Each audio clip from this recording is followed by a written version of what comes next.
بسم الله الرحمن الرحيم الحمد لله رب العالمين والصلاة والسلام على سيد المرسلين سيدنا وحبيبنا محمد الصادق الأمين المبعوث رحمة للعالمين وعلى آله وصحبه أجمعين وبعد السلام عليكم ورحمة الله وبركاته. جزاكم الله خير for taking the time and the effort to be here for the class, for this workshop. We all know our brother Hamad Fakhri, one of our senior tour guides and trainers, has been with us for so many years, and we want to benefit from his experience in dealing with non-Muslims in the da'wahs. He taught those who are trainers, they know him because he teaches them AT&T and Gora. And today we are doing like a refresher course for some of our tour guides who want to know how to do dawah to those who don't believe in God, or God doesn't exist, or they doubt God is agnostics or deists or atheists or whatever. So this is very important because we know that a lot of people in this world today, they may carry names like they're Christians or Muslims or Jews, but they don't believe in God. So this is a very useful approach when you're dealing with those people. And I think Brother Muhammad, mashallah, has experience in this field. You can benefit from his knowledge. And we want it to be interactive. So please be ready to share with him or ask questions. Feel free to do anything like that. Jazakallah khair, Brother Muhammad. You can go ahead. Get started. السلام عليكم ورحمة الله وبركاته. بسم الله الرحمن الرحيم. الحمد لله رب العالمين والصلاة والسلام على أشرف الأنبياء وسيد المرسلين سيدنا محمد وعلى آله وصحبه أجمعين. Dear brothers and sisters, it gives me a great pleasure to be today with you, discussing with you a very important topic, which is how to give da'wah to atheists, agnostics, and deists. But before we start this small workshop, I'd like to pause for one moment to basically remember our beloved brother Sultan, Sheikh Sultan Bilal. May Allah have mercy on his soul, who passed away last week. His legacy, his da'wah effort will never be forgotten. I remember maybe 20 plus years ago, maybe Brother Talat was witness with us, sitting in the same room and the same places, being taught and trained by Sheikh Sultan. So definitely his effort, his legacy shall remain, inshallah, and we shall carry on that legacy.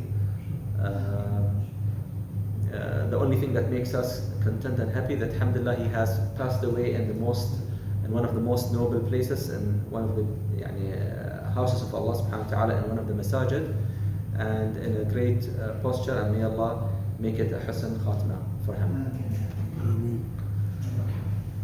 Allahumma ameen. So basically, today's session of class is about how to give da'wah to atheists, agnostics, and deists. And it is such an important topic, especially at a moment and time when many people, especially in the West, abandoned their own religions and adopted more of a secular, atheistic beliefs and frameworks. And in many times we confront those people, especially at Al-Fatih, and they may have genuine concerns or issues. So it is our obligation to share with them, with wisdom, the beauty of Islam, and first of all we need to convince them and show to them why Allah subhanahu wa ta'ala exists. And I guess many or some of you have attended the same class, so it could be a refreshing session for them. So bear with me in case if you feel it is more of a repetition, because it was intended to be for those who are coming for the first time.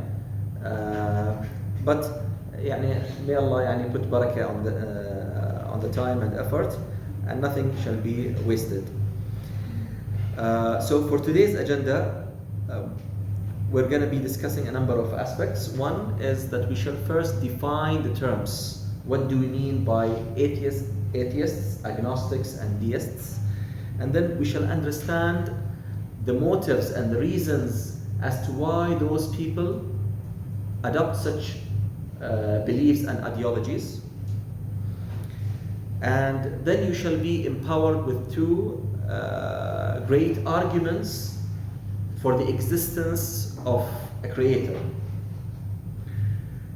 And then we shall handle a number of questions and pushbacks that atheists may bring forth, so that we can better explain to them why Allah subhanahu wa ta'ala exists.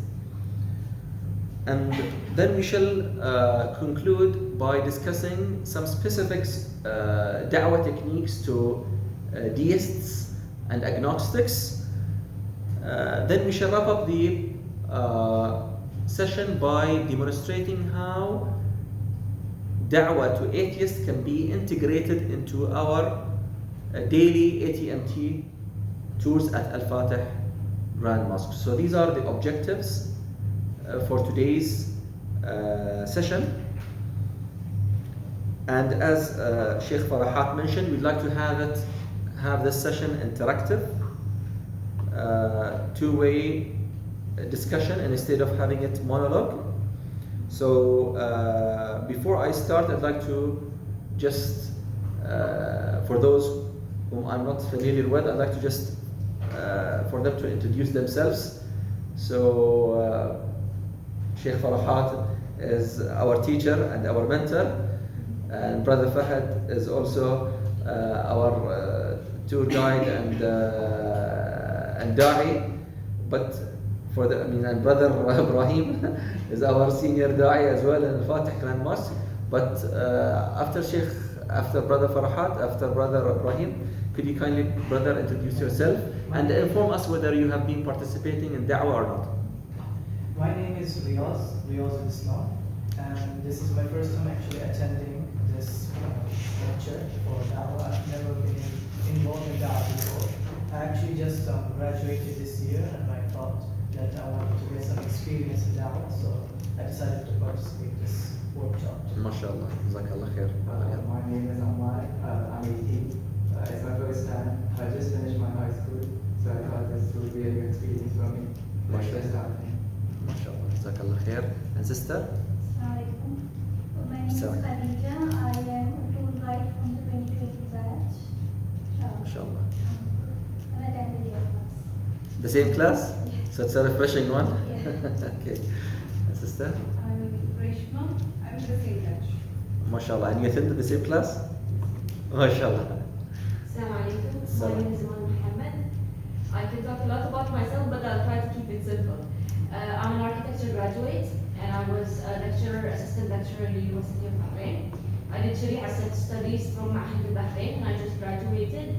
So I came here to get Rukhsat al-Wa'ad training from Sheikh Farahat, as well as I decided to join the tour guides. MashaAllah. Fi sabilillah. May Allah reward you. And sister? I'm Samara. I'm a teacher, kind of freelance now, not in any particular school. In America, I became Muslim 15 years ago, and in America I did Dawah Monthly magazine and worked with some da'is out there, and then I came to Bahrain 8 years ago. I stopped doing the magazine, but inshallah I will be able to continue here. Inshallah. Assalamualaikum. I'm Sarah Mohammed. I'm a tour guide here and from the same batch. Okay. MashaAllah. Sister is well known. Yes, my name is Mulana. I'm a tour guide, but I hold that. Yeah, so we've got all here on the right side, the left side, and in front of me, MashaAllah, senior da'is. Brother Talat and Brother Majdi as well are all senior da'is, and they should be teaching us. Instead of us, we are to speak to them. So let us just dwell into today's agenda by first defining the terms. What do we mean by atheists? Anyone could volunteer. What does atheism mean? Yes, So sister? they believe there is no God. Exactly. I mean, as simple as it is. someone who does not believe in the existence of a creator God is labeled as atheist, and it actually comes from the word atheism is the opposite of the word theism. So atheism and theism. Theism comes from the Greek word theos. Theos means God.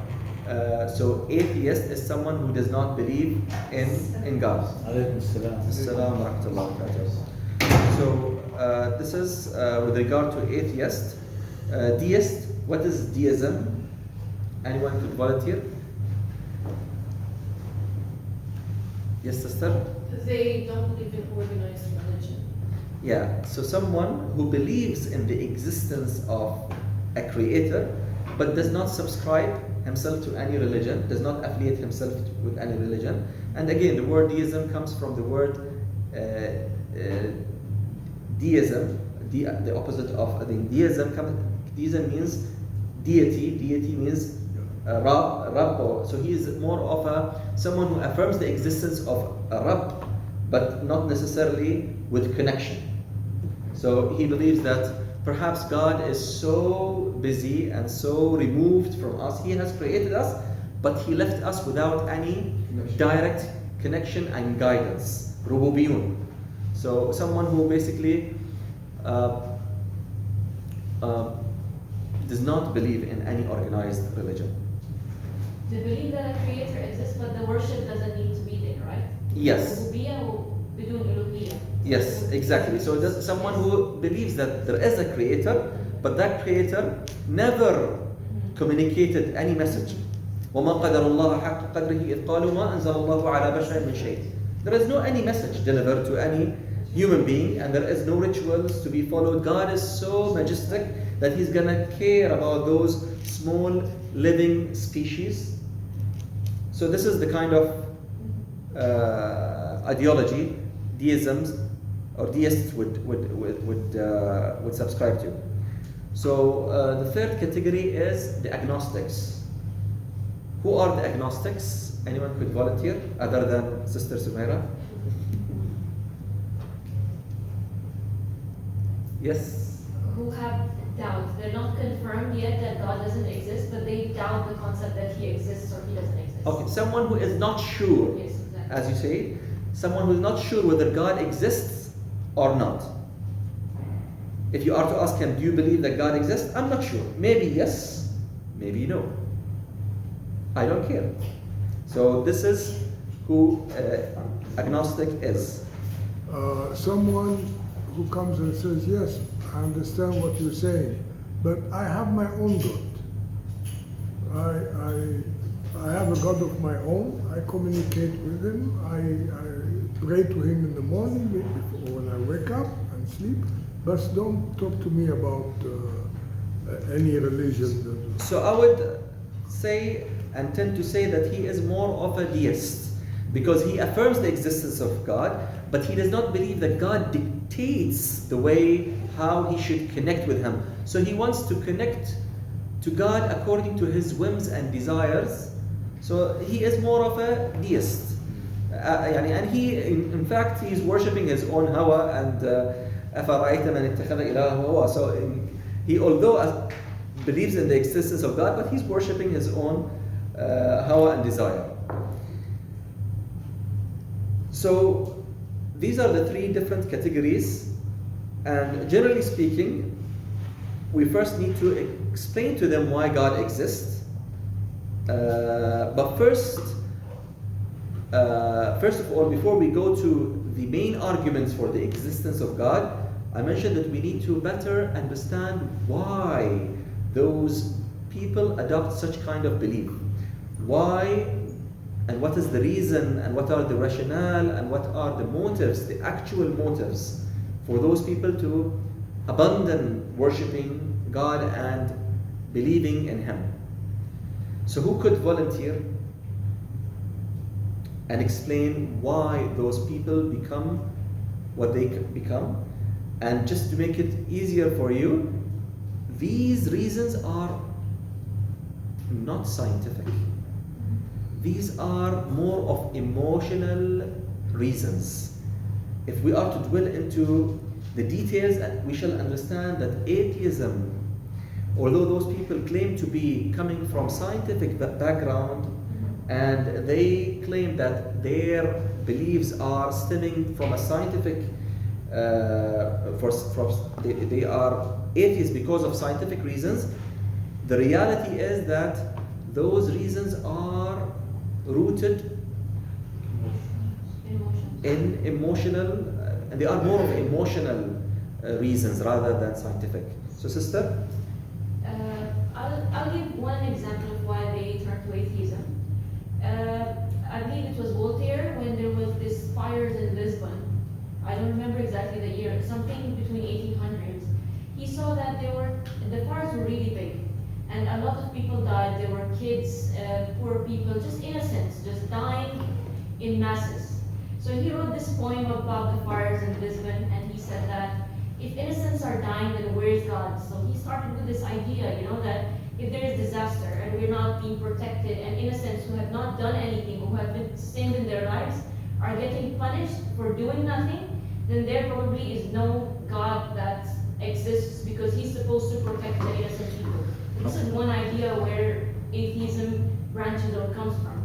Okay, this is a very important point, and it is correct that one of the reasons is the problem of evil. They could not they are wrestling with that kind of notion, why bad things happen to those who are good, why evil exists, why suffering.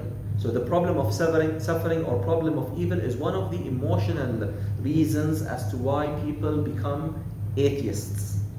Second reason? Anyone could volunteer? Following parents. Following? Parents. Following parents. Exactly, following parents could be a reason, but because their parents are atheists, therefore they follow that reason. That could be also one reason. And maybe the opposite is true. In many cases, because atheists are fed up with the religion of their parents, and they see that their religion of their parents teaches nonsense, therefore they say, well, all religions teach nonsense, and therefore we shall abandon worshipping God and believing in Him.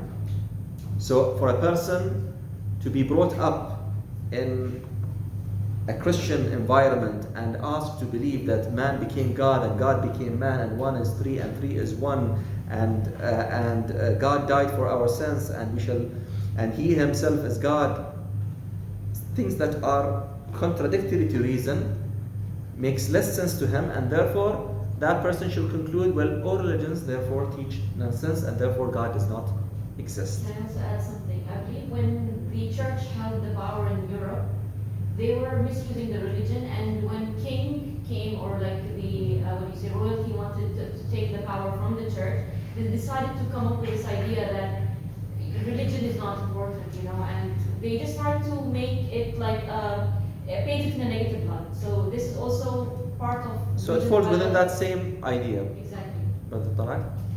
I think one of the most important points for Shaitan to deceive someone to be atheist, to convince him how to be free, no guidance, no restrictions, no worshipping, you are free, no consequences, no punishments, you can do everything, anything, at any time, no free ride, free lunch, and one free of the ride. most important points. So this is the third reason, is that people want to live their life according to their whims and desires, and they don't want to be constrained with any rituals, no obligations. So they want to live their life according to their whims and desires. So these are mainly the three emotional reasons. One is that they want to live according to their whims and desires. They don't want to be constrained, because religions would teach discipline. So they don't want to be disciplined. They want to live according to their whims and desires. The second is the problem of evil. How can we justify the existence of evil if God exists? And the third is that they are fed up with their own religions, which teach actually nonsense. Therefore, they generalize and say all religions therefore teach nonsense. So these are the main 3 reasons. If we understand the reasons, we can better address their concerns, we can better sympathize with their emotions, so that we can deliver to them the da'wah in the most effective way. And one point. Yes. Remember in history, in the time of resonance in the Middle Ages in Europe, there was a struggle between the church and the scientists. Yes. The scientists discovered things about the earth rotating about the Yes. sun and the Galileo, yeah. Exactly. Galileo. So the church opposed this, and they used to kill those scientists. So they felt that they cannot progress unless they get away from religion. Definitely. They thought that the only way that Europe can develop and progress is to keep religion away from their life. So because they felt that the religion teaches nonsense, and Yeah, therefore we exactly. should just need Exactly. to move forward Exactly. and move on. Exactly. So after understanding the reason, now we shall go to the main basically agenda item, which is to address the 2 powerful arguments for the existence of the Creator. So who could volunteer and explain from his own perspective, if someone asks him, prove to me that God exists, or give me some reasons why do you believe that God exists? Who could just volunteer and explain from his perspective why God exists? Yes, brother. I'll start, but not saying God, using the word God. Okay. I start by saying, asking him a question. Did you create yourself? And then, of course, he'll say no. So I tell him, okay, there must be a power greater than you. Who created you? Make sense? He said, yeah, maybe. Yeah. And then I say, okay, now if you have the time and the means to do something, and you want to do it, would you rather do something you like or something you don't like? His answer would be something I like. So I continue and say, so that higher power, the power greater than yourself who made you, likes you. And he is giving you all what you need to know to lead a good life.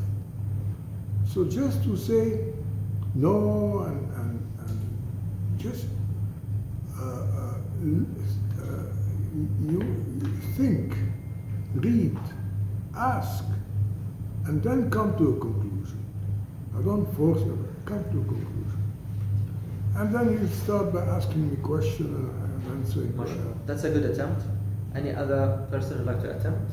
I'm sorry, I'm taking a lot of No problem. There is, I think, a mathematical philosophy that we cannot expect things to come from nothing, right? Everything comes from something. A plant comes from a tree, a child comes from the seed of the mother and the father, and everything has a beginning point.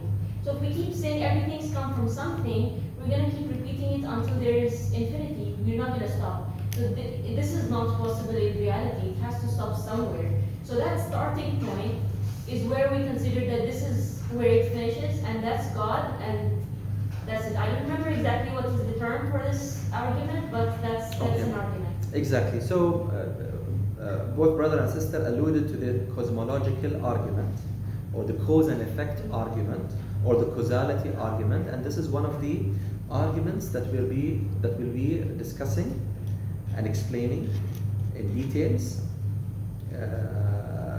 to prove that God exists. So, in simple terms, cosmological argument suggests that anything that began to exist must have a cause. So we see the Creator to be the ultimate cause to cause this universe to come into existence. Anything that began, emerged into existence must have a cause. And therefore we see the Creator. There must be an ultimate cause, and therefore we see the Creator to be that ultimate cause to cause this universe to come into existence. Some people relaxedly would say, as Sister mentioned, something cannot come from nothing. But this is not a very precise, watertight way of putting it forth, because it could be attacked in the sense that someone would say, you say something cannot come from nothing, then God is he something or he's nothing? If you say something, therefore you say something cannot come from nothing, so God came from nothing. But therefore it makes it problematic. So that's why I precisely mentioned anything that began to exist. God is always there. He didn't emerge into existence, and therefore God is not going to be confined with this term. It's always been existing. God, if someone has been always in existence, so therefore to ask who created him makes less sense, because he is always in existence. Yes. He was not created. So anything that began to exist must have a cause.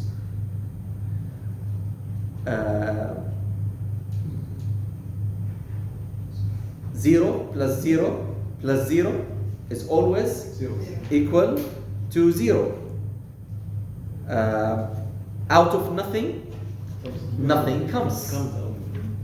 Out of nothing, nothing comes. 0 plus 0 plus 0 is always equal to 0. And therefore, if someone asks you, but what about God? Who created God?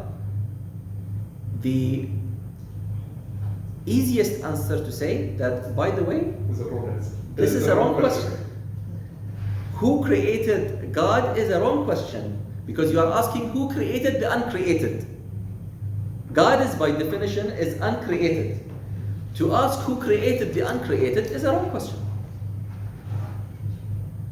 Brother Riyadh, are you married? Who's Riyadh? Riyadh, sorry. Are you married? More thanks to God. Huh? More thanks to God. More thanks to God. So if I'm to ask Brother Riyadh, what is the name of your wife? This is a wrong question. To ask a bachelor, what is the name of your wife, is a wrong question. To ask whether this mobile is a female or male is a wrong question. This is an object. Okay? So to ask who created God is a wrong question. God is by definition is uncreated.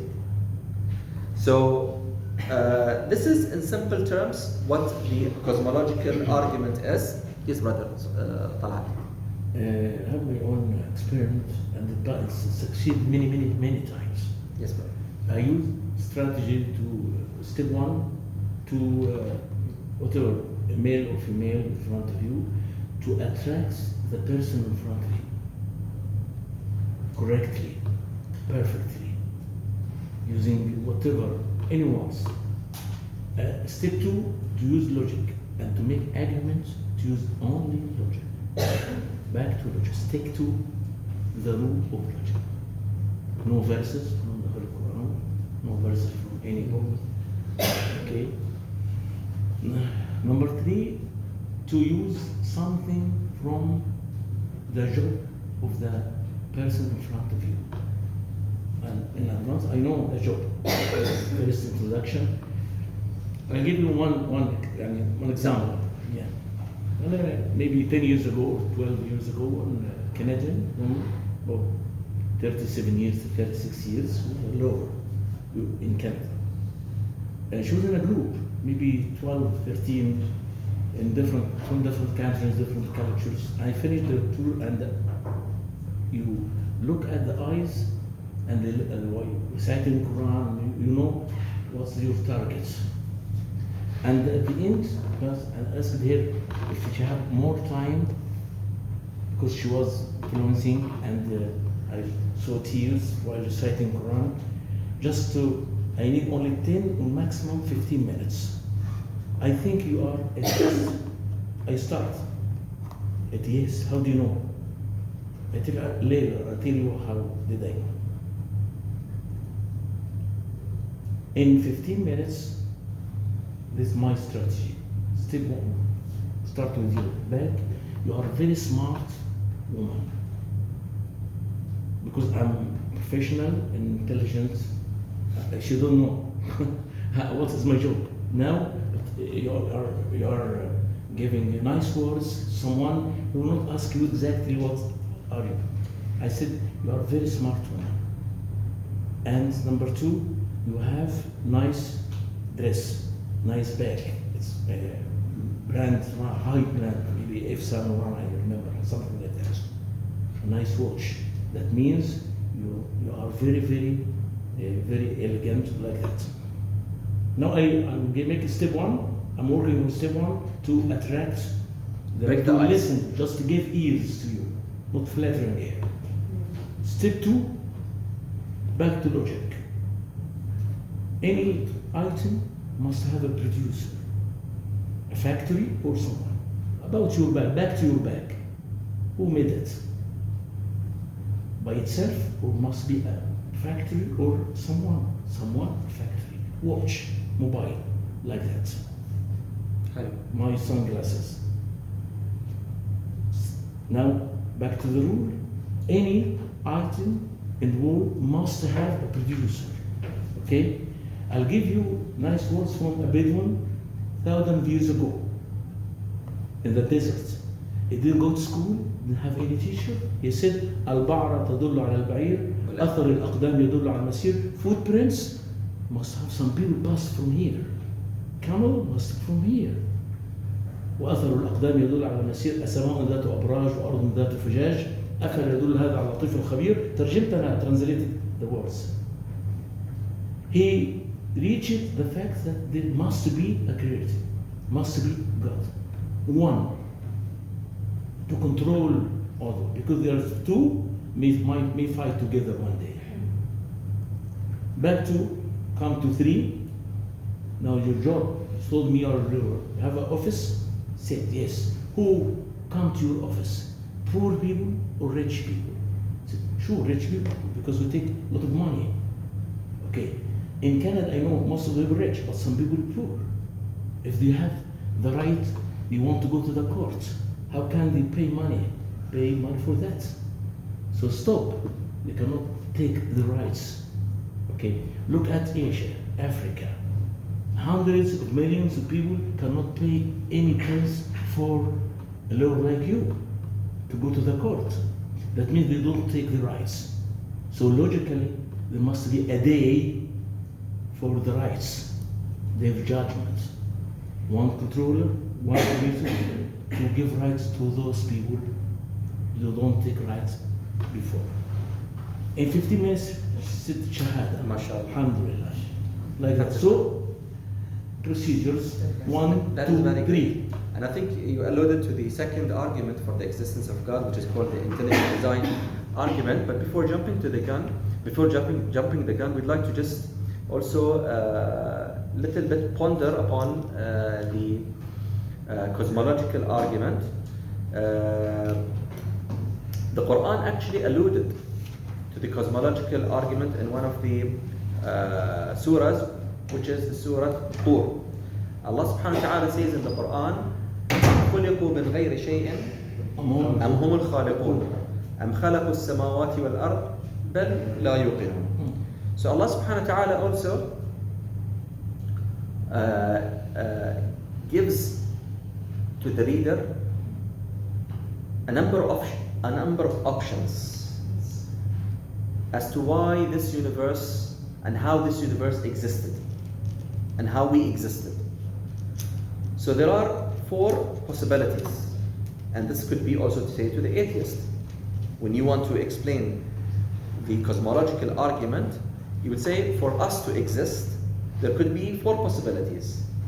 Either we were created out of nothing, أَمْ خُلِقُوا مِنْ غَيْرِ شَيْءٍ أَمْ هُمُ الْخَالِقُونَ, or we created ourselves. So we created ourselves. أَمْ خَلَقُوا السَّمَاوَاتِ وَالْأَرْضِ, which suggests that have we been created by another created being? Have we been created by another created being? The 4th option is that we have been created by uncreated being. And the Quran even does not speaks of this argument because it is about this option because it is so obvious. Allah subhanahu wa ta'ala does not require to mention, because once a person who is truthful, genuinely searching for truth, he shall conclude that it makes sense, that it is the fourth option which is not even verbalized because it is so obvious. وكيف يصح في الأذهان شيء إذا احتاج النهار إلى دليل. So it is so obvious that Allah subhanahu wa ta'ala even does not mention it, because once you tick the box and say that this first option does not make sense, this option does not make sense, this option does not make sense, then it makes only sense to believe that this universe was created by uncreated being. So أم خلقوا من غير شيء. Can we be created out of nothing? We just mentioned that out of nothing, nothing comes. 0 plus 0 is always equal to 0. So this first option is cancelled. The second option is that we have created ourselves. And this also imposes another logical fallacy, which is for us to create ourselves, we must exist and not exist at the same time in the same way. It does not make sense. For me to create myself, I must be there and not be there at the same time in the same way. That is problematic. So this also option is cancelled. The third option is that we have been created by another created being. And this opens the door for another question. Who created the one who created us? And who created the one who created the one who created us? And as the sister mentioned, that takes us to the problem of infinite regress. You cannot have infinite chain of finite events. You cannot have infinite chain of finite events. So to make it easier, and I will change the example. Chef, this is mathematics. You cannot have chain of finite digits. Is it mathematics? Mathematics, yeah, because in mathematics, you have the infinity, but infinity only exists in the context of mathematics. But in reality, you cannot have that kind of infinite chain of events that go up to nowhere. Even So in infinity, they use limits to calculate the infinity, so it is not exactly infinity, it's just a really big number. just relaxedly to give you that kind of sort, but the number is so big that if you divide it, you cannot easily calculate. So that's why they just say relaxedly infinity. Yes. But it does not exist in the real sense. For example, suppose someone like a sniper who has a target to shoot, and he has to take the order from a higher up, but the higher up has to take the order from another higher up, and the higher up has to take the order from another higher up, and the higher up has to take the order from another higher up. Will the sniper shoot ever? So the fact that he shoots, that suggests that he does not have to refer to someone who is another higher up. It goes to another finite limit. So the one who gives him the order, he has the full authority, full control, full ownership. So the fact that the universe today exists suggests that the one who created that universe is independent, does not require the authority from another higher up. So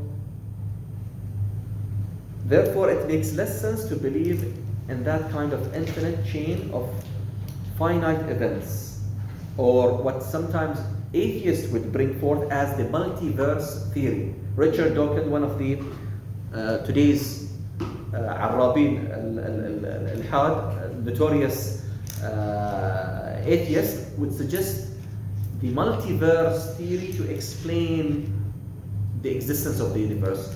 He would suggest that this universe was created by another universe which collapsed and expanded, and again another universe created the other universe, which created our universe, and so on and so forth. But that makes less sense, because you cannot have infinite regress of finite events. It shall ultimately reach to a point where someone shall give the order, and he is independent, he is infinite, he is not dependent upon anyone. And that is the definition of God. Allah subhanahu wa ta'ala huwa al-awwal wal-akhir al-zahir wal-batin laysa kamithlihi shay wa huwa as-sami'ul basir. And this is the definition of God. So this is how the Quran also touches upon the cosmological or cause and effect argument. Any question you'd like to ask before we move to the second argument? Is it atheist? Like some Same regression things that it's the same concept.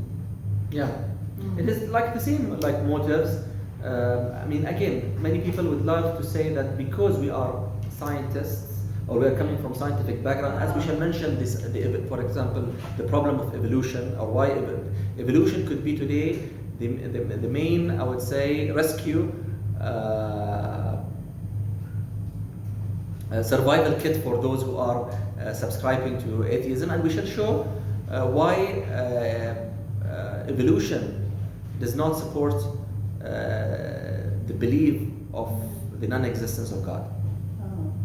We shall talk about this. I'd like to add a little point. I think the easiest way to debunk evolution is that if we came from apes, then why aren't the present apes turning into humans after a certain time? They are still apes. It's a different branch of apes. But we will be basically also having other different arguments and different reasons how we can demonstrate that evolution does not by all means support the existence of no creator. We shall talk about that inshallah, but this is also a good attempt. The second argument for the existence of God is the intelligent design argument. You mentioned the mobile, car, bag. So in simple terms, I have a question before you start. Is Yes. this the same argument as the ontological argument? yes, Okay. yeah. Alright. So the intelligent design argument suggests that design indicates a designer.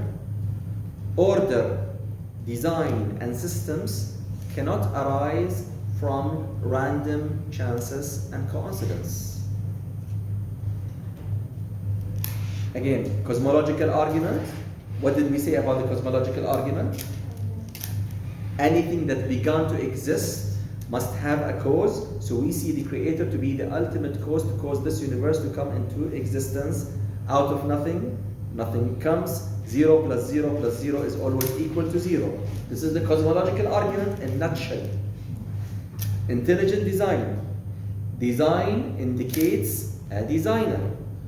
Order, design, and system cannot arise from random chances and coincidence.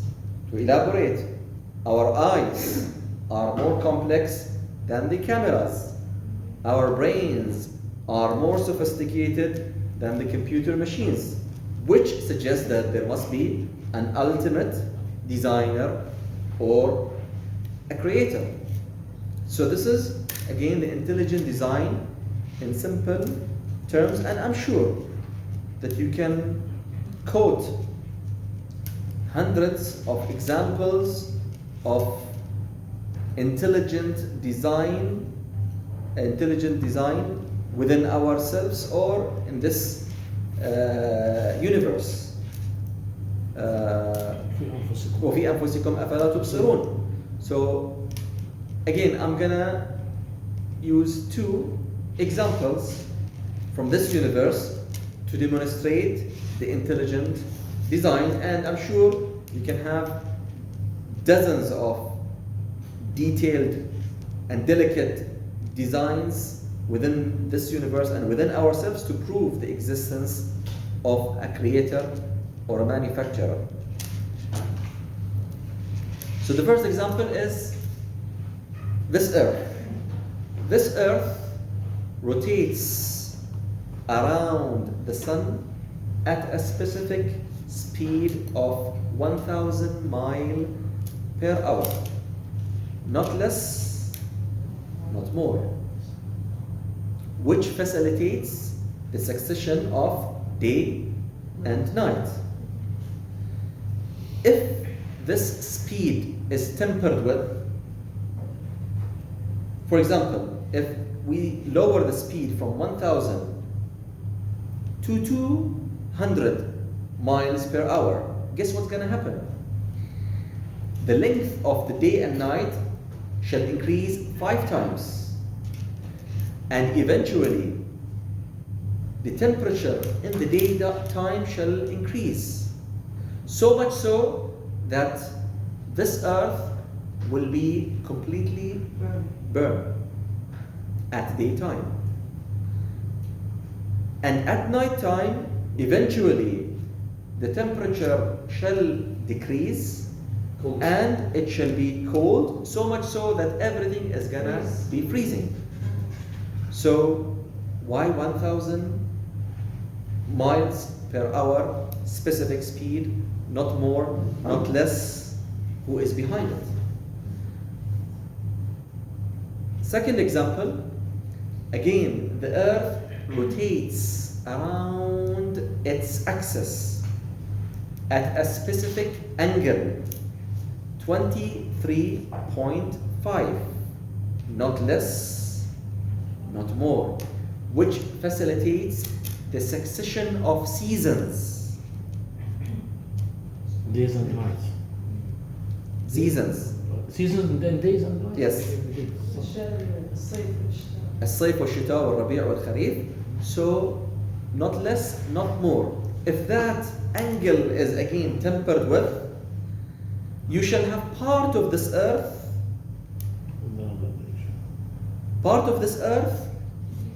completely desert and drought, no water, and another part of the world, a part of this earth, completely freezing. Again, specific angle 23.5, not less than, not more. Who is behind it? There must be a reason, and there must be an answer. And the most sensical answer that He is the most wise, He is the most great, He is the Creator, Allah subhanahu wa ta'ala. إن في خلق السماوات والأرض واختلاف الليل والنهار لآيات لأولي الألباب. Indeed, in the creation of the heavens and earth and the alteration of the night and day, there are signs for those who are of understanding. لأولي الألباب. Good minds. Yes, of understanding and smart and intelligent. أصحاب القلوب التي تفكر. نعم. أصحاب القلوب التي تفكر. الراجحة. نعم، أصحاب القلوب الراجحة، العقول الراجحة والقلوب الفاهمة. الشمس ينبغي أن تدرك القمر وينبغي سابق النهار وكل في فلك يسبحون. سبحان الله. Yes. So these are two examples, and you can quote many examples. Anyone would like to also share an example of intelligent design? I believe your ear has like this small, it's called the liver and the pull something. Okay. And it's designed like a liver, and if it touches your, when you hear the sound, the vibrations like vibrate your eardrum, and then this little liver and the pull literally like move slightly, and then the sound travels to the cochlea. And if this is damaged, or if just slightly, you're gonna lose your hearing. So, who made it with that kind of precision? Another example? Oh, no, I was going to talk about evolution. It's not really an example. Yeah. But to add for people who talk about evolution, there's nothing in Islam that confirms or denies it. But we did not come from apes or fish in the sea. As a matter of fact, as much as we believe that, some believe that Adam was the Creator's first creation, We know that he wasn't because the angels had asked the Creator when he said he was going to create man, are they going to make bloodshed? So there were others before that. So when it comes to evolution, okay, on Earth, fish learn to walk and breathe, but humans did not come from any of these creatures. Yeah, because even the Ahlul Kitab, they do mention the last creation created from the creations is human being. Yeah. That means all creations were already created before the human beings were Yeah. created. These are all important points, and we'll be talking about evolution once we conclude with the intelligent design. And if you wish. I have like another really good example. It's like the left side of your brain controls the right side of your body, and the right side controls the left. And there were when people who have regressive brain disease, they do these experiments. Half of their brain is malfunctioning, and their right side is paralyzed or something. There are the connections that go from the left side, they also go to your right eye. So how they treat you is they basically keep like a screen in between, and whatever is left kept on the right side, you're not seeing it, like you can see it with your hand, with your eyes or something like that, and if you feed it, you can see it, but you cannot tell what it is because one of your eyes is closed and the other is open, so you'll not be able to tell what it is even if you can see it, because the speech is also connected that way, left and right brain. I cannot get into the details because it's really long, but it's amazing if you see the the study itself. Yeah, definitely. It reminded me too of that hadith where there was somebody who was lying and they said they were going to grab him by the front, and the prefrontal cortex is what's responsible for. Yeah, this is reminding me of that. سبحان الله يا شو الآية؟ لنسفعنه بالناصية. نعم. Yeah, I mean, one of the pushbacks is that, okay, you mentioned to the people who are atheists that design indicates a designer, but he may still continue saying that it could happen. It could happen through millions of chances. Design may come and evolution could be an explanation. And at this point in time, it could be said about evolution the following. Evolution, at its best, is a theory. It's not scientific fact. It is a theory. It's a working model. And what is evolution? Before we associate to evolution things that are not within the scope of evolution. What is evolution? What is the definition of evolution? A theory created by Darwin to promote racism and say that some are more evolved than others. Okay, yeah, okay. So you're not shooting around the bush, you're being straightforward. He observed the birds were adapting to the environment, and over time they adopted certain features to cope with the environment. So he thought that they were evolving to, it's called the adaptation. Adaptation, yeah. It's not something that you can have within the same species. So the evolution, so if we are to understand and explain the evolution, as they suggest, is that one species evolves from one state to another through the process of blind random mutation of the DNA.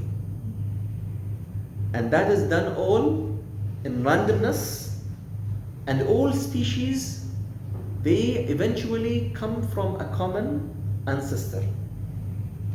So the key words, living species. I think they come from a single cell. That's what they say. Common, singularity, common ancestor. So the scope is restricted to talk about living species.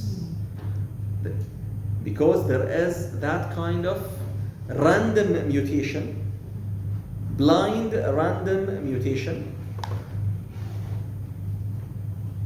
through natural selection process. And all species come from a common ancestor. So the scope of the evolution talks only about living species. So who created this universe? Moon, sun, planets, galaxies. They are not falling within the scope of evolution. So my question: who created this, the moon and the sun? Don't talk to me about the living species. I am talking to you about the universe. Who created this universe? Let alone evolution aside, I want you to explain to me: can evolution explain the existence of the moon and the sun and the sky and Earth? No. So who created that evolution? Who created the universe? Secondly, evolution at its best, as we mentioned, is a theory, is a working model. But evolution is a clear example where science contradicts with science. Why? Because there is something in science known as anthropy. Anthropy suggests that any process, unless it is controlled, it shall degenerate into chaos. So you are to convince me that through random mutation, blind random mutation, we shall eventually end up with design, order, and systems? It makes less sense. Makes no sense. It makes no sense. Today, if I am to throw a bomb into a junkyard, am I gonna expect destruction or construction? Destruction. But someone would suggest to me that because of this Big Bang, an explosion, we ended up having construction, a nice universe with a delicate and concrete measurements. Makes less sense unless it is controlled. That is what is anthropy. Suggests any process, unless it is controlled, it shall degenerate into chaos. Even a very simple example of your room.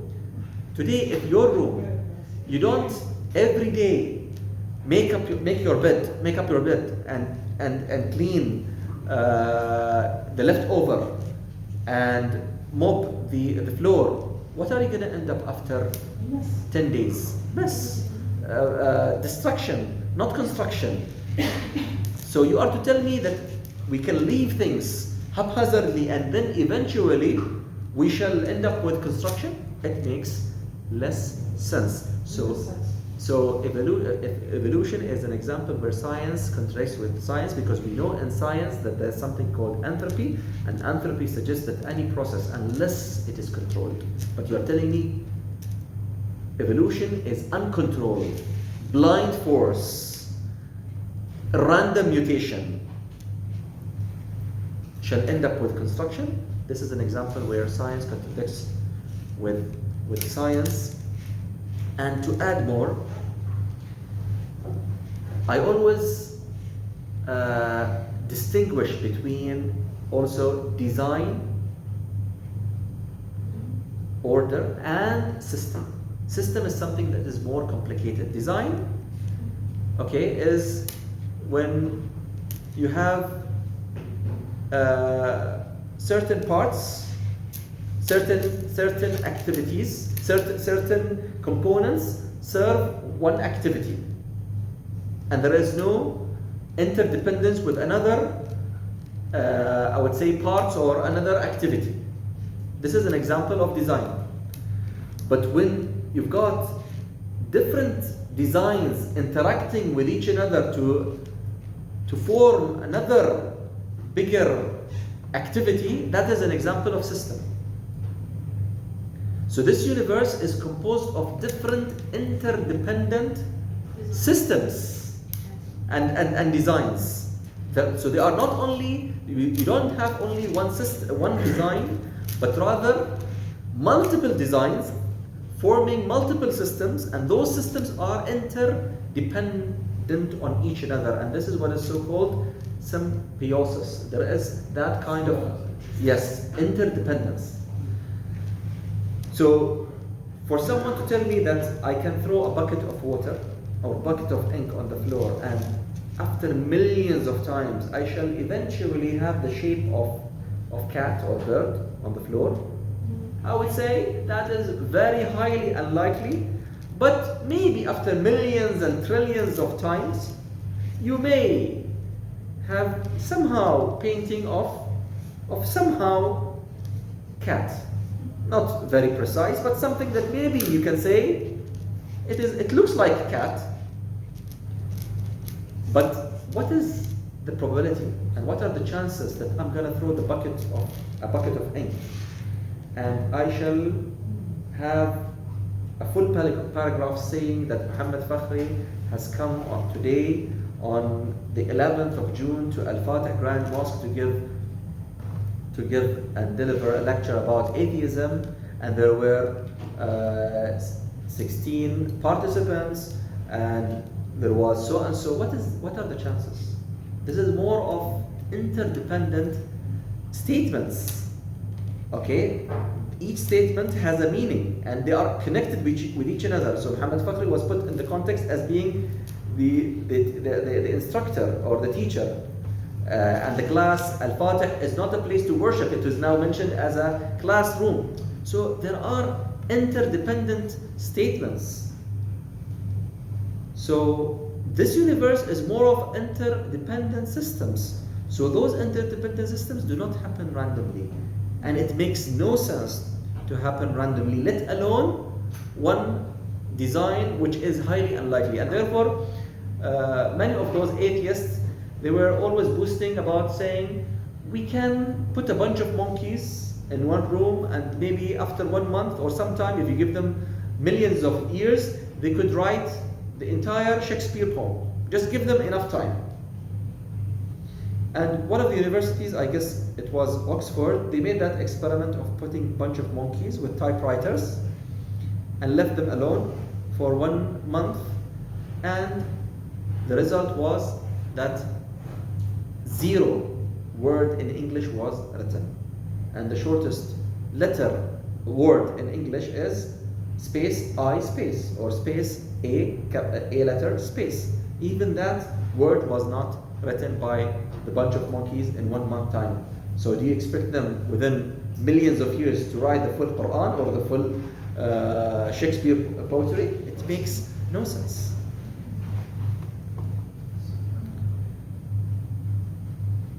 So this is how we basically address the evolution. Again, in a nutshell, evolution does not explain the existence of the universe because evolution only talks about living species, so it is out of scope. And from an Islamic perspective, Muslims do not have a problem, although it is very challenging, to say that this universe came from, or the living species came from a common ancestor, except human beings, because the Quran is very clear that Allah subhanahu wa ta'ala directly created Adam. So it makes for us as Muslims no sense to adopt a theory while the Quran, which is from Allah subhanahu wa ta'ala, and we have good evidence that the Quran is from God, and the Quran explains directly that Allah subhanahu wa ta'ala directly created Adam, to go to that kind of bizarre belief. But to accept that perhaps giraffes, fish, elephants all came from a common ancestor, we have no problem to accept that belief, but it must be a controlled desire and controlled, I would say, mutation. It cannot be blind force. It cannot be a blind force which created that kind of design. It must be a controlled with will and desire if evolution in that micro sense makes sense. But we also have that kind of understanding that human beings evolved over the time within the same species. So for example, Allah subhanahu wa ta'ala khalaqa Adam 60 ذراعاً في السماء. So Adam was so long, he's almost 60 feet. But today, we evolved within our species. We didn't change dramatically, but we evolved. according to and we adopted according to the environment, but it is a controlled, willful change and adaptation, but it is not a blind mutation. One thing though, in Quran, maybe not in the beginning of the Dawah session, but later, it says everything on earth did come from water, and Adam came from earth, and angels from light, and jinn from fire. So in reality, they do have that common ancestor, since Quran says they came from water. أولم يرى الذين كفروا أن السماوات والأرض كانتا رتقا ففتقناهما وجعلنا من الماء كل شيء حي. Have the disbelievers not seen that the heavens and earth were created from a singularity, and then we clove them asunder, and we made out of water every single living being? So why don't they believe? So yes, the Quran speaks that water is a common ancestor for living species. Yes, brother. Because you mentioned all the elements, water, earth, fire, air, human beings, jinns. I remember just now that Ibn Qayyim had mentioned in Tibb al-Nabawi, when he mentioned about the 4 elements and the creation of human anatomy. Okay? Ibn Qayyim, as compared, he mentioned that there are 2 ancient schools in medicine where human anatomy is made of fire, what the Persian side say fire, earth, water and air, followed by Ibn Sina. And then there is another school, they deny human beings are not made of fire. They are made of clay, water and air only. So Ibn Qayyim said that he is of those who follow the 3, not the 4. Not fire. Okay. And so these are all, again, attempts, but again, do they bear consequences on our belief? I mean, for us as a Muslims, whether animals have been created from a common ancestor, this is not something that Allah subhanahu wa ta'ala is going to ask me when I am on grave, whether you actually believe that we came from a common ancestor or not. This is the least of my concern on the Day of Judgment. Okay? But what I'm sure about, that Allah subhanahu wa ta'ala is khaliq kulli shay, and nothing happens haphazardly. And yes, Allah subhanahu wa ta'ala speaks that Adam was created directly by Allah subhanahu wa ta'ala from I affirm what Allah subhanahu wa ta'ala affirms, but whatever is not being affirmed, I say, well, it may be correct, it may not be, as long as it does not contradict with the sarih of the Quran. So this is with regard to evolution.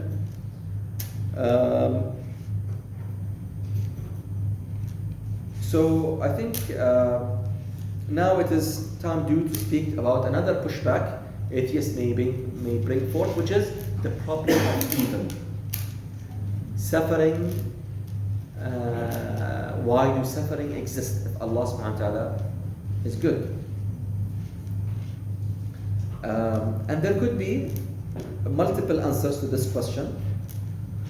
And I like always to distinguish between 2 types of evils. Okay? One is an evil which is stemming directly from humans' action. وَنَعُوذُ بِاللَّهِ مِنْ شُرُورِ أَنفُسِنَا وَمِنْ سَيِّئَاتِ أَعْمَالِنَا. And another type of evil which is, or suffering, that takes place not necessarily directly because of human actions. So why Allah subhanahu wa ta'ala allows for suffering? The first thing I need to say to the atheist, the existence of evil has nothing to do with disproving the existence of a creator. Sorry, this is a wrong, again, assertion. If someone says, well, I don't believe in the existence of God because of evil and suffering, I would say the existence of evil has nothing to do with disproving the existence of God. Because I already mentioned to you the cosmological argument and the design argument. So suppose today this mobile has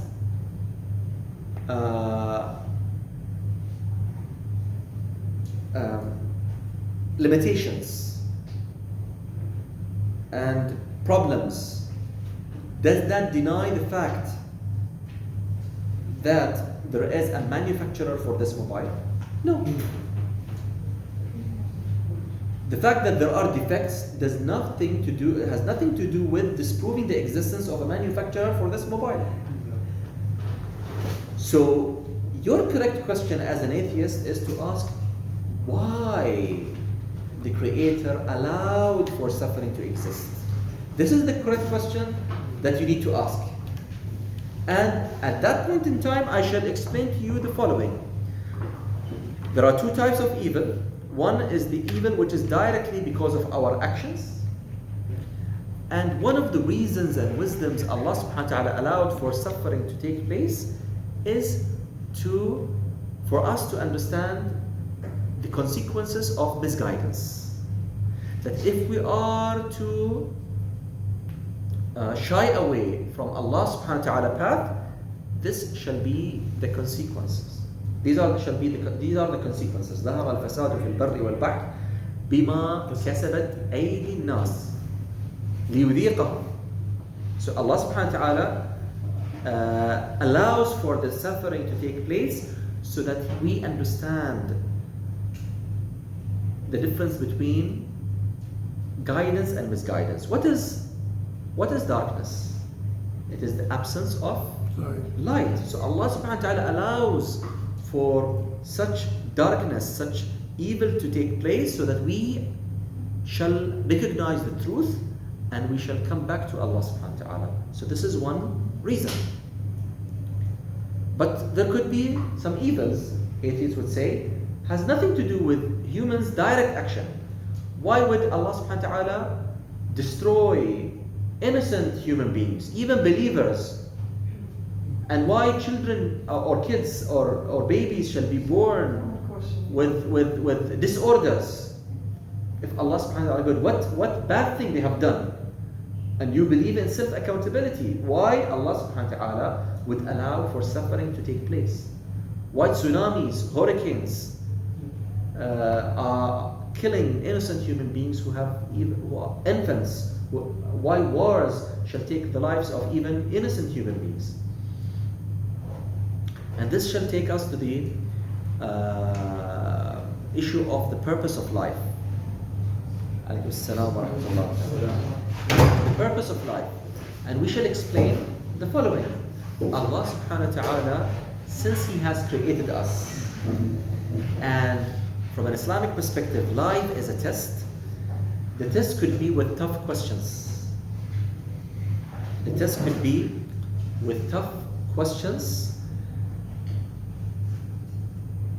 And who said there is pure evil? Even when you see something to be pure evil, there is something good within it. And this facilitates life. And let me ask you as an atheist, what do you expect? You expect that life is without any suffering? Let us just simulate such life. So all of us should be rich, right? All of us should be healthy and wealthy. And you expect even if I'm gonna be falling down, like a pillow shall come down to protect me. Is this what you are expecting? So we shall not even lose any of our beloved brothers and sisters because it is painful. Do you expect such life shall be feasible in this context? It will be paradise. That is paradise. That is paradise. That is paradise. But for us, since we are accountable, since we are with free will, it makes no sense. Because suppose all of us are rich, who's going to be working for us? No one. Who's going to build houses and construct buildings? No one. No one would love to go under the heat and sun and construct. Who wants to wake up at 7 and 6 if all of us are supposed to be healthy and wealthy? Health and wealth, where is it going to come from? I think it's back to the intelligent design. It will destroy the system. The system still doesn't exist then. It will not exist. So Allah subhanahu wa ta'ala allowed for such kind of suffering to take place to facilitate life. And this is what Allah subhanahu wa ta'ala says in the Quran.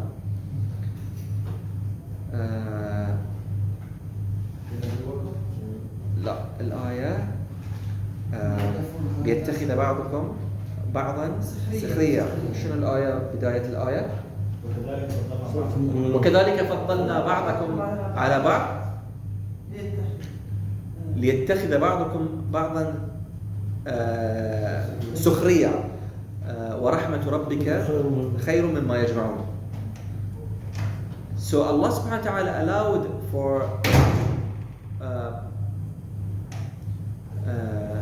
for such imbalance, such kind of need to exist to facilitate life.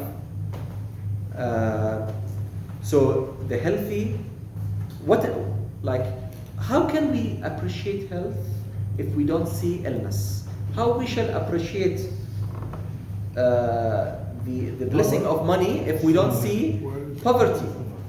So Allah subhanahu wa ta'ala allowed for such suffering to take place to facilitate life, and that is the purpose of life. That is the purpose of life, whether we as human beings with free will such as submit to God and overcome such challenges, and that is the main essence of that test. Yes. As for evil, we have two important points.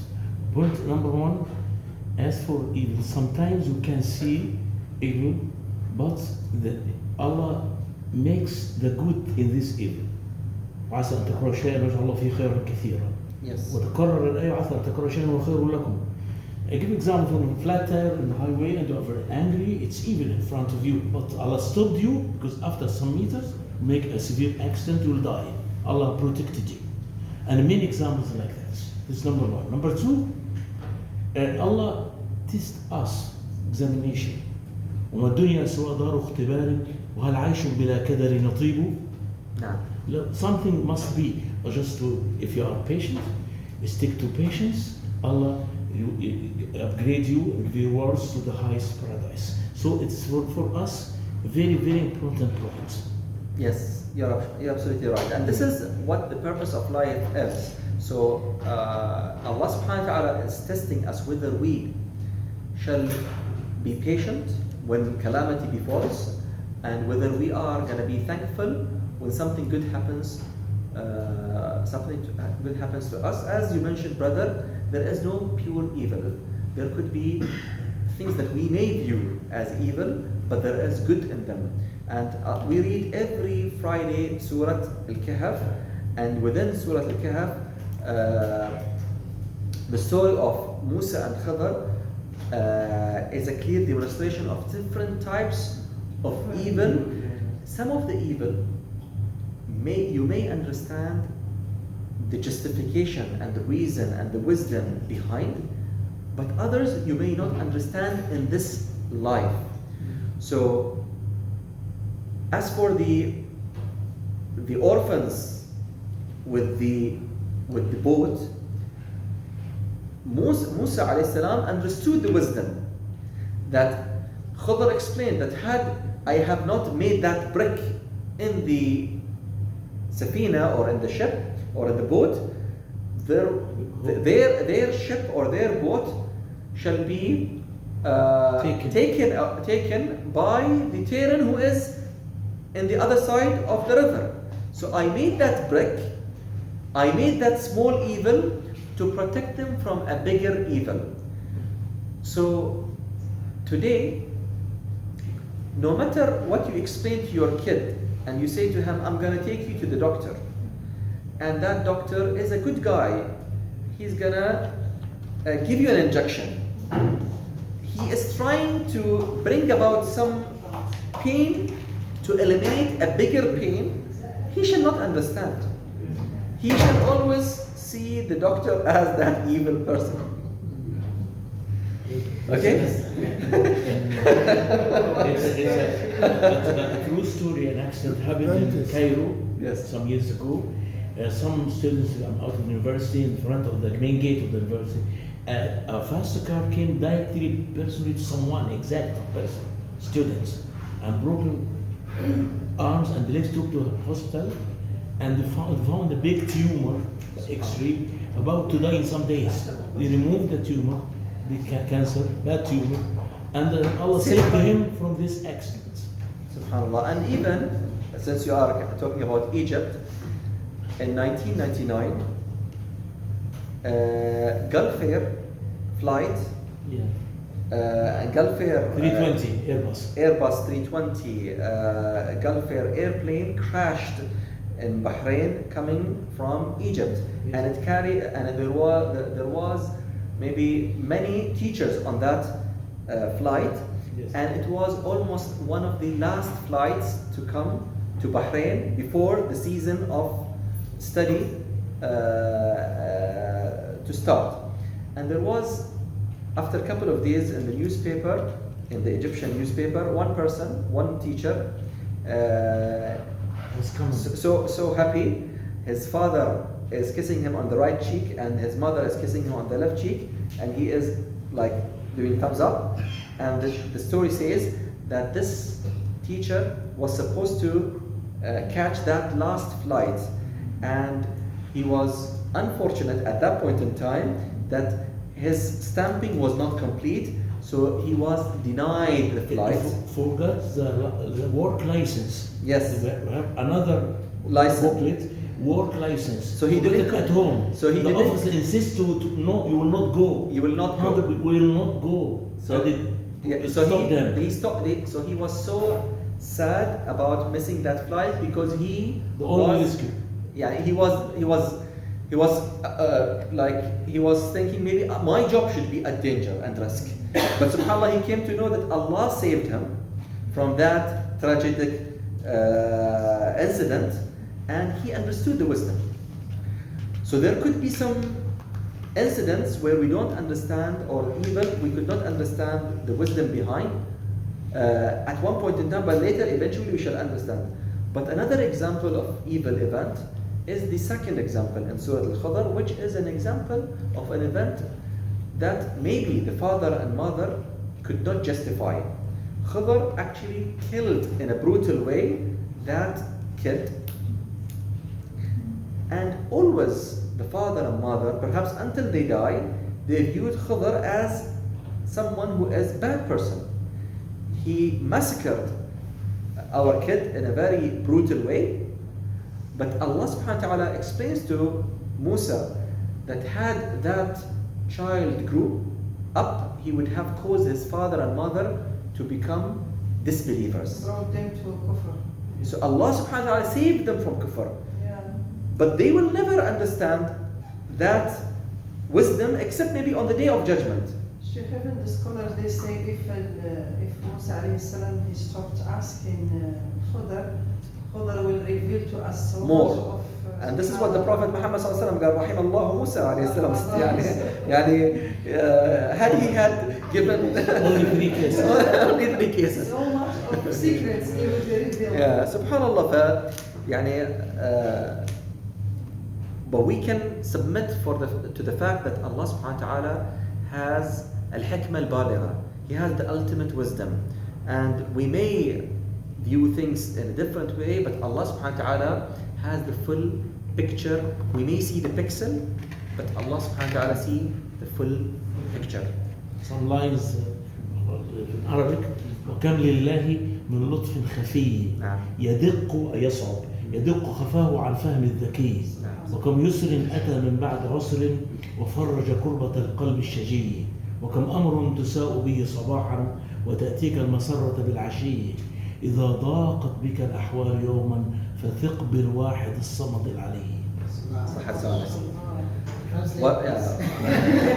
ورب نازلة تنزل بالفتى يضيق بها ذرعا وعند الله المخرج ضاقت فلما استحكمت حلقاتها وجدت وأظنها لا تفرج.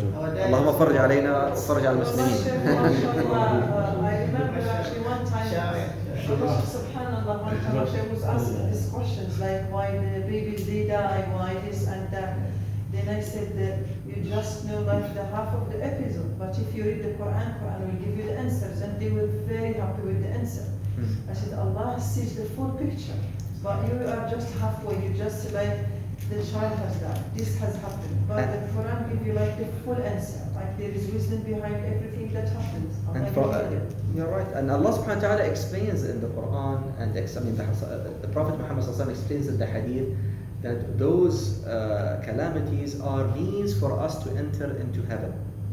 And many people could not enter to heaven by their own actions, but Allah subhanahu wa ta'ala allows for certain calamities to befall them so that they can be upgraded to enter into heaven, or upgraded within heaven. لذلك يعني يبتلى المرء على قدر دينه.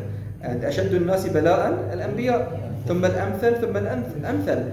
And if we are to talk about probability and scenario analysis, the Prophet Muhammad sallallahu alaihi wasallam mentioned that يؤتى يوم القيامة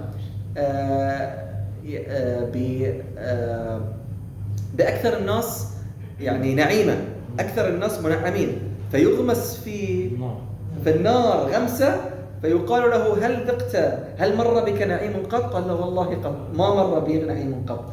ويؤتى بأشقى الناس في الدنيا ويغمس في الجنة غمسة واحدة، فيقال له هل رأيت شقاء قط? He says never. So on the day of judgment, Allah subhanahu wa ta'ala shall throw and shall dip the most pampered person on this earth. So you can imagine how exotic life he lived, yes, and luxurious life.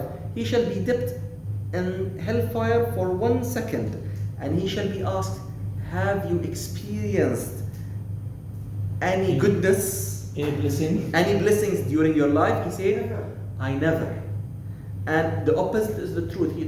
Allah subhanahu wa ta'ala shall bring the most miserable person who lived on this earth. So you can imagine that I'm sure he's going to be someone who is very poor, disabled, blind and deaf, and could not paralyzed, handicapped, with no families, no food, and someone is perhaps even beating him, and he shall be dipped in heaven for 1 moment, and he shall be asked, have you experienced any calamity? And he shall say, by Allah, I never. So it is also relative, and that takes us to also the issue of agnostics, how to convince agnostics. One of the tangents that we can touch upon is the scenario analysis. Agnostics, as we said, is someone who is not sure whether God exists or not. Even after convincing him, even after explaining to him, he would say, I am still not sure. Maybe. I would say to him, let us just run this scenario. Suppose that God exists. Maybe there is probability, as you mentioned. And it turned to be that there is heaven and hellfire. Are you going to be better off on the day of judgment believing or disbelieving? Suppose you disbelieved, suppose you believed in the existence of God and it turns to be that there is no God. What is the maximum damage? What is the maximum loss you're going to be suffering? Perhaps you're going to lose nothing. Maybe in this life for 50, 70 years, you were living according to your belief, constrained life. But eventually, when you die, nothing is going to happen. But the opposite is the truth. Suppose you lived your life according to your whims and desires, and you die and you discover that there is heaven and hellfire. Your loss is going to be so big, so infinite, and there is no way back. And that's why even in the Quran, Allah subhanahu wa ta'ala, that's why the person who disbelieves in God, in fact, he did something that is so big. And Allah subhanahu wa ta'ala will never punish those who have not received the message. وَمَا كُنَّا مُعَذِّبِينَ حَتَّى نَبْعَثَ رَسُولًا. And that's why one of the scenes on the Day of Judgment, as the Quran speaks of, and the Prophet Muhammad ﷺ mentioned that there shall be a group of people before entering into hellfire. Allah subhanahu wa ta'ala shall ask them, had you have the chance to go back to this life, and you shall collect and you shall work day and night and collect wealth and money just to be saved from the hellfire. You shall pay it as a ransom to be saved from hellfire. Are you going to do so? They shall say, yes, Allah, give us just one chance, and we shall go back to this life and shall do whatever we want to do, whatever you want for us to be rescued from hellfire. Allah subhanahu wa ta'ala shall say to them at that point in time, it is too late. I have never asked you to do so. I only ask you to accept me as a Savior, as a Lord, and worship me according to my whims and according to my will, and I will not ask you such thing. And that's why in Surah Al-Imran, Allah subhanahu wa ta'ala says that those people, وَلَوْ أَنَّ لِلَّذِينَ كَفَرُوا مَا فِي السَّمَاوَاتِ وَالْأَرْضِ لِيَفْتَدُوا بِهِ مِنْ عَذَابِ يَوْمِ الْقِيَامَةِ مَا تُقُبِّلَ مِنْهُمْ وَلَهُمْ عَذَابٌ أَلِيمٌ. Not in Surah Al-Imran, but in Al-Imran there is another ayah which suggests the same meaning. So Allah subhanahu wa ta'ala shall not accept on the Day of Judgment that those people have an excuse because they have received the message. So that is how we address the agnostics. وَلَوْ رُدُّوا لَعَادُوا لِمَا نُهُوا عَنْهُ. That's why Allah subhanahu wa ta'ala, because He knew that those people, the only solution for them, hellfire. Because if they are to be given another chance, they shall also still disbelieve. Deists, how to give da'wah to deists, one of also the interesting tangents is that we say to the deists, since you believe in the existence of God, but you don't believe in organized religion, let me ask you a question. Suppose someone joined a company and that person is not given any job description, has not been given any contract, HR contract, and he's perhaps every day sitting in the canteen with his friends asking, I don't know why we have been hired, and what is our salary, and what should we do, and what we should not do. Do you think that company is a successful one? He shall say, no, it makes no sense that this company is a successful one. We shall say to him, so do you think God is less sophisticated than those companies? And He shall not communicate to human beings what they are expected to do and what they are not expected to do. So if a good company shall not do that to their employers, so do you expect the ultimate creator will create us and will leave us without guidance? So it makes no sense. So this is how we can basically counter that argument that deists may have. And therefore, if there is, sorry, just to complete that thought process, and therefore it makes sense as human beings, whenever we create and manufacture things, we manufacture them for a reason. We as human beings, when we make mobiles, when we make cars, when we make pens, do we manufacture them for a reason or no reason? For reason. The mobile to communicate, the cars to commute, the pens to write.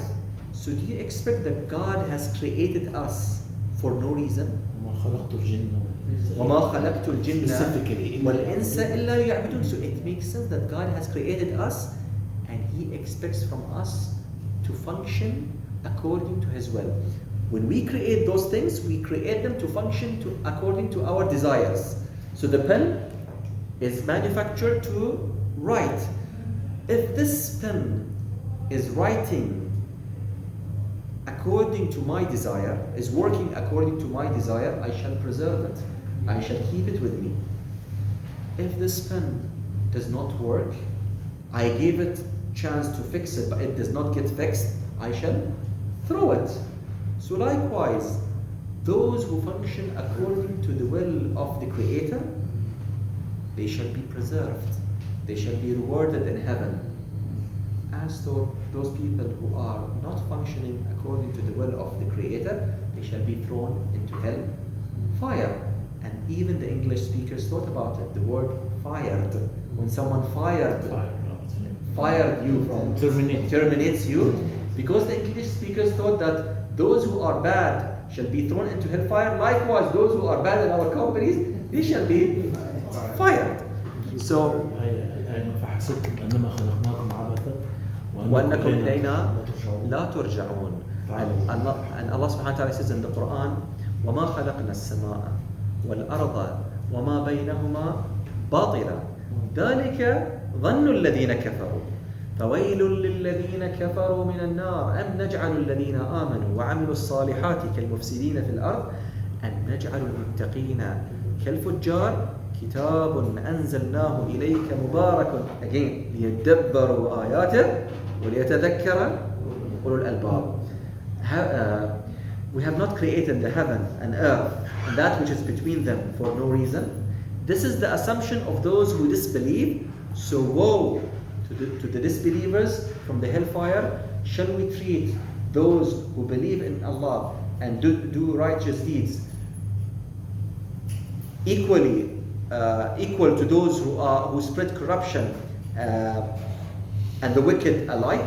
This is a book, O Muhammad, we have sent down to you so that they may ponder upon its verses. وليتذكر أولو الألباب.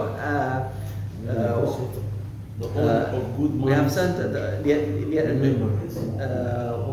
شنو الآية؟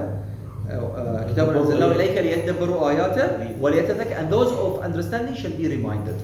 So these are all verses talking to those people, and that's why the mention of hellfire and heaven and reward and punishment is also important, because many people require that kind of motivation and threats.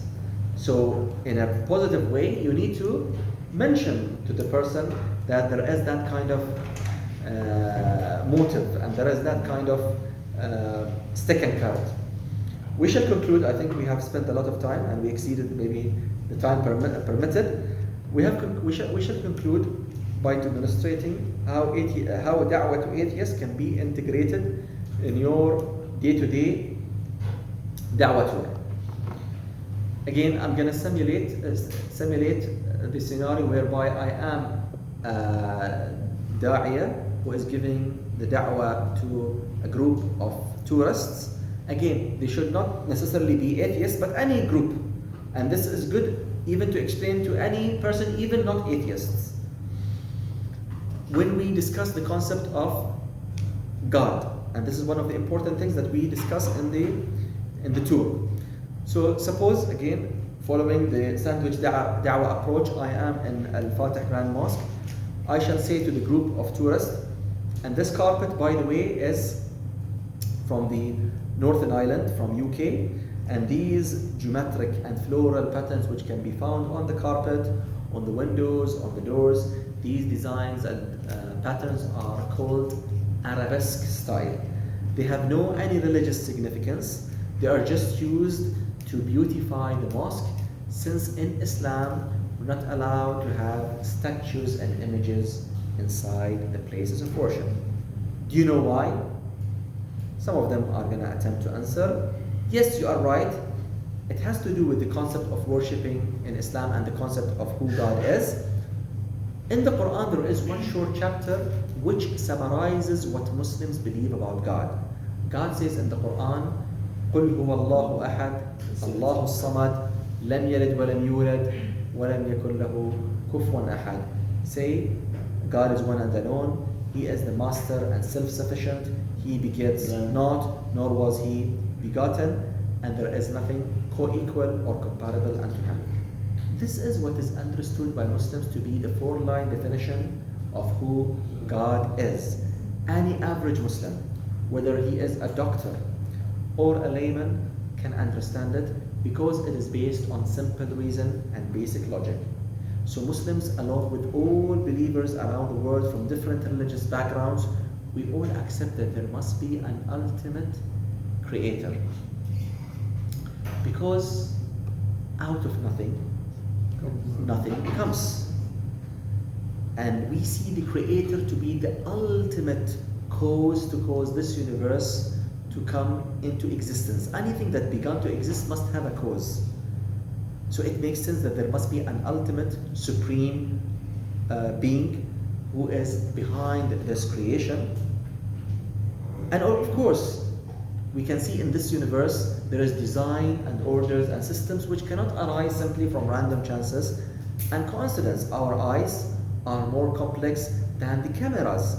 Our brains are more sophisticated than the computer machines, which suggests that there must be an ultimate fine-tuner and creator. And Muslims also believe that this ultimate creator must be one and alone, because if there is more than one God, the question is, who is greater than whom? Who created whom? In every company there is one ultimate CEO and authority. If there are multiple CEOs, you would expect chaos and problems. So we see the creator to be one and alone. And also Muslims believe that this ultimate creator, it makes sense that he is absolute and independent from his creation. That is, if God is self-sufficient, he is not needy in any way, shape or form. If God is independent, he is not dependent. Something cannot be its opposite. If you have a circle, it cannot be a square. It is either circle or square. You cannot have a circle yet a square at the same time in the same way. You cannot have the cake and eat it at the same time in the same way. That's why Muslims also believe that God has no mama and papa. Because if God has parents, that would suggest that he is not the first one. Somebody existed before him. And also Muslims believe that God does not give birth to children. Because what does it mean to give birth? Human beings give birth to human beings. Animals give birth to animals of the same species. Never a lion gives birth to a human being, or a human being gives birth to an elephant. So if God gives birth, he would give birth to another God, which takes us to the problem of having many gods.